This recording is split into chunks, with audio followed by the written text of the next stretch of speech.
কত রকমের বন্দোবস্ত নাকি হয়ে গেছে। আমাদের ঢাকা 17 যিনি প্রার্থী তাদের দেখেন নাই ভিডিওতে আপনার, হ্যাঁ ঢাকায় কোনো সিট দিবে না। আচ্ছা বলেন রে ভাই, সিট দেওয়ার মালিকটাকে আল্লাহ না? অবশ্যই আল্লাহ। আল্লাহ জনগণের মাধ্যমে এটা ভাগ করে নাকি? ওনারা এজেন্সি কার পেয়ে গেল ভাই? আর কি কার ক্ষমতায় বলতেছে যে ঢাকা কোনো আসনে কাউকে দেওয়া হবে না? আরে ভাই আমরা তো 91 সালে ঢাকায় সব আসন পাইছিলাম না আমরা? বিএনপি পাইছিল না সব আসন? সে আমরা তো বলতেছি না আর কি যে ভাইকে অন্য কেউ কোনো আসন পাবে না, পাইতেই পারে, অসম্ভব কি? নির্বাচন তো একটা আনসার্টেন ব্যাপার।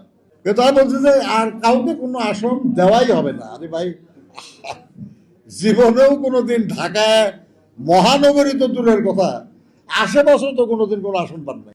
এই কথা বলাটা কি একটা অহংকার না? এটা